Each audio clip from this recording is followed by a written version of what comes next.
രണ്ടാം പിണറായി സർക്കാരിൻ്റെ നാലാമത് ബഡ്ജറ്റാണ് ധനകാര്യമന്ത്രി കെ.എൻ. ബാലഗോപാൽ ഇന്ന് നിയമസഭയിൽ അവതരിപ്പിച്ചത്. സമൂഹത്തിൻ്റെ എല്ലാ വിഭാഗം ആളുകളെയും അഡ്രസ്സ് ചെയ്യുന്ന ഒരു ജനകീയ ബഡ്ജറ്റായിട്ട് തന്നെയാണ് ജനങ്ങൾ അതിനെ വിലയിരുത്തുന്നത്. പ്രത്യേകിച്ച് കേന്ദ്ര ബഡ്ജറ്റ് വന്നിട്ട് 7 ദിവസമായി. ആ ബഡ്ജറ്റിൽ അവഗണിക്കപ്പെട്ട എല്ലാ മേഖലയും അഡ്രസ്സ് ചെയ്യാൻ കഴിഞ്ഞു എന്നുള്ളതാണ് ഈ ബഡ്ജറ്റിൻ്റെ ഏറ്റവും വലിയ പ്രത്യേകതയായി കണക്കുകൂട്ടുന്നത്. ചൂരൽമല മുണ്ടക്കൈ ദുരന്തമുണ്ടായിട്ട് 7 മാസമായി. ഇന്ത്യ കണ്ടിട്ടുള്ള പ്രകൃതി ദുരന്തങ്ങളിൽ ഏറ്റവും വലുതിൽ 3ാമതാണ് ചൂരൽമലയിലും മുണ്ടക്കൈയിലും ഉണ്ടായത്. പ്രധാനമന്ത്രി വന്ന് സന്ദർശിച്ച് ഞങ്ങൾ കൂടെയുണ്ട്, സ്പെഷ്യൽ പാക്കേജ് പ്രഖ്യാപിക്കും എന്ന് പറഞ്ഞു പോയിട്ട് രാജ്യത്തിൻ്റെ ബജറ്റിൽ പോലും അത് ഉൾപ്പെടാതെ പോയത് വളരെ വേദനയോടെയാണ് മലയാളികൾ ഇന്ന് ചർച്ച ചെയ്യുന്നത്. അതുകൊണ്ട് തന്നെ 750 കോടി രൂപ വയനാടിനെ പുനർനിർമ്മിക്കാൻ അനുവദിക്കുകയും അതുപോലെ തന്നെ രാജ്യത്തെ ഏറ്റവും വലിയ തുറമുഖമായി ഇന്ത്യ ഉപഭൂഖണ്ഡത്തിൽ പല രൂപത്തിൽ വികസനത്തിലേക്ക് നയിക്കുന്ന തുറമുഖമായ വിഴിഞ്ഞം, ആ വിഴിഞ്ഞത്തിന് 1000 കോടി രൂപയാണ് ഈ ബജറ്റിൽ അലോട്ട് ചെയ്തത്.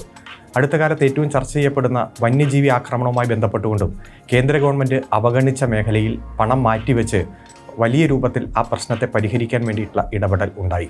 കാർഷിക രംഗത്ത്, വ്യവസായ രംഗത്ത്, അതുപോലെ വിദ്യാഭ്യാസ സ്ഥാപനങ്ങളെ വിജ്ഞാനത്തിൻ്റെ കേന്ദ്രമാക്കി മാറ്റാൻ, മികവിൻ്റെ കേന്ദ്രമാക്കി മാറ്റാൻ, എംപ്ലോയ്മെൻറ്റ് വർദ്ധിപ്പിക്കാൻ, അതുപോലെ കാർഷിക മേഖലയിലെ ഇടപെടലിൻ്റെ ഭാഗമായി തന്നെ മത്സ്യമേഖലയിൽ, ക്ഷീരമേഖലയിൽ എല്ലാം വലിയ അലോട്ട്മെൻറ്റാണ് ഈ ബജറ്റിൻ്റെ ഭാഗമായി നീക്കിവച്ചിരിക്കുന്നത്. ഇതിൻ്റെ പ്രയോജനം എല്ലാ വിഭാഗം ആളുകൾക്കും ഉറപ്പുവരുത്തുകയാണ്.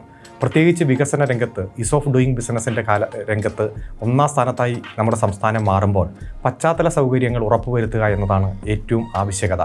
അതിൽ റോഡ്, മേൽപ്പാലങ്ങൾ, അതുപോലെ തന്നെ അടിസ്ഥാന സൗകര്യങ്ങൾ, സ്കൂളുകൾ ഹൈടെക്കായി മാറിയത്, ആരോഗ്യരംഗത്തേക്ക് മാറ്റിവെച്ച കാര്യങ്ങൾ, അതുപോലെ വിജ്ഞാന സമൂഹത്തിലേക്ക് പടിപടിയായിട്ട് ഉയരാൻ വേണ്ടിയിട്ടുള്ള എല്ലാ തരത്തിലുള്ള പശ്ചാത്തല വികസന സൗകര്യം ഉറപ്പുവരുത്തുന്ന ഇടപെടലുണ്ടായി. ഇത്തരത്തിലൊരു ബഡ്ജറ്റ് അലോക്കേഷൻ വരുമ്പോൾ നികുതി കളക്ട് ചെയ്യുന്ന കാര്യത്തിലും വലിയ നികുതി ഭാരം സാധാരണക്കാർക്ക് വരാതെ നന്നായി തന്നെ ശ്രദ്ധിച്ചിട്ടുണ്ട്. ഇപ്പോൾ 2 തരത്തിലാണ് പ്രധാനമായും പുതിയ നികുതി ഇമ്പോസ് ചെയ്തത്.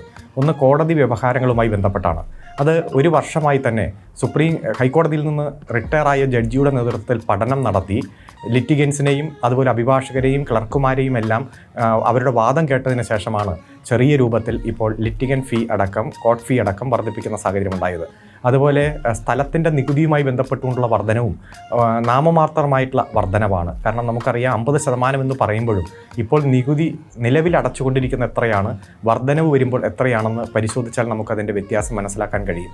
40 വർഷമായി നികുതി വർധനയില്ലാത്ത മേഖലകൾ തിരഞ്ഞുപിടിച്ചിട്ടാണ് ഇത്തരത്തിലുള്ള ഒരു ചെറിയ മാറ്റം വരുത്തിയിരിക്കുന്നത്.